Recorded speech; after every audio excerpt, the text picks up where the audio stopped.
নমস্কার বন্ধুরা, আজকে আমি বানাবো রসালো কচকচি।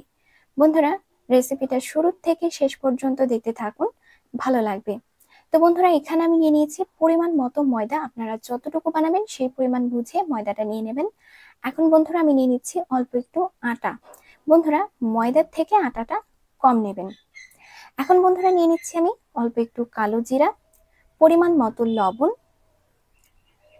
আর নিয়ে নিচ্ছি বন্ধুরা 1 চামচের মতো ঘি।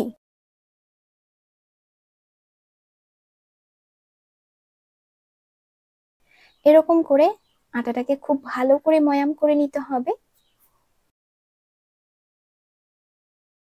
বন্ধুরা, আটাটা ময়াম করা আমার হয়ে গেছে। এখন আমি বন্ধুরা অল্প অল্প জল দিয়ে এই আটাটাকে মেখে একটা টাইট ডো তৈরি করে নেব।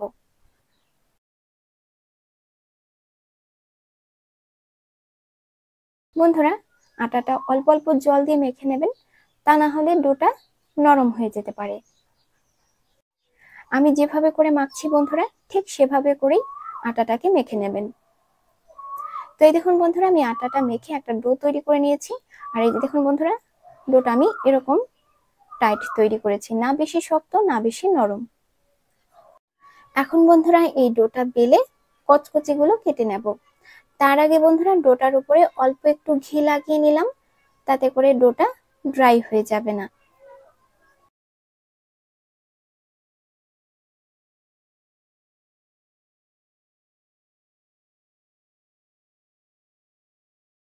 আমি বন্ধুরা এরকম ধরনের দারুণ মজার মজার রেসিপি দিয়েছি, আপনারা আমার চ্যানেলে গিয়ে রেসিপিগুলো দেখে নেবেন।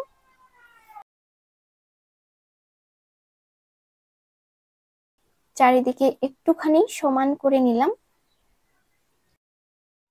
তো এই দেখুন বন্ধুরা, এটাকে আমি সুন্দরভাবে বেলে নিয়েছি। এখন বন্ধুরা, আমি ছুরি দিয়ে কচকচি গুলোকে কেটে নেব। বন্ধুরা, আপনাদের যেরকম শেপ পছন্দ আপনারা সেরকম শেপে কচকচি গুলো কেটে নেবেন। আমি এরকম ভাবে কেটে নিচ্ছি। তো বন্ধুরা, কচকচি গুলো কাটা আমার হয়ে গেছে। আর এই যে দেখুন বন্ধুরা, আমি ডোটাকে এরকম মোটা করে বেলেছি।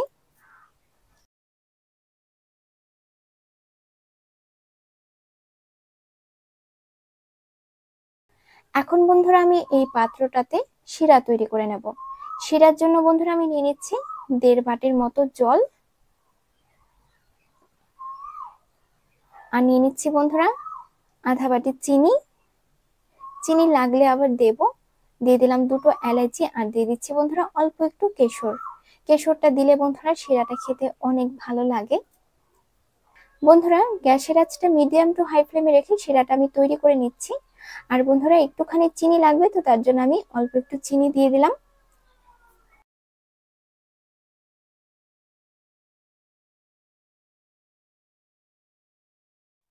বন্ধুরা, শিরাটা আমার তৈরি হয়ে গেছে, গ্যাসটা আমি বন্ধ করে দিলাম। আর এই যে দেখুন বন্ধুরা, শিরাটা এই যে এরকম হবে, আঠা আঠা কিন্তু হবে না। রসগোল্লার শিরা যেরকম হয় তার থেকে একটু ঘন হবে। তো বন্ধুরা, শিরাটা এখন আমি সাইডে রেখে দিচ্ছি। এখন বন্ধুরা, আমি কচকচি গুলো ফ্রাই করে নেব।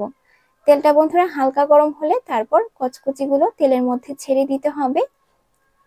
আর গ্যাসের আঁচটা লোতে রেখে আস্তে আস্তে করে ভেজে নিতে হবে, যাতে করে এই কচকচি গুলো ভেতর থেকে খুব ভালো মতো সেদ্ধ হয়ে যায়।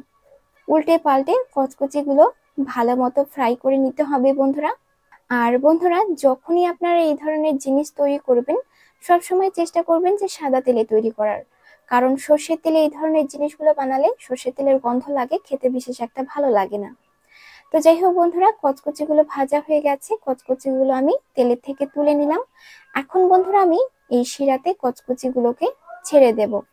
বন্ধুরা, কচকচি গুলো কিন্তু গরম গরম তেলের থেকে তুলেই শিরার মধ্যে ছেড়ে দেবেন। তো তার জন্য বন্ধুরা, শিরাটাকে আগেই তৈরি করে নেবেন, তারপর কচকচি গুলো ভেজে তেলের থেকে তুলেই সাথে সাথে শিরার মধ্যে ছেড়ে দেবেন। এখন বন্ধুরা, আমি এই কচকচি গুলো শিরার মধ্যে ডুবিয়ে রাখবো।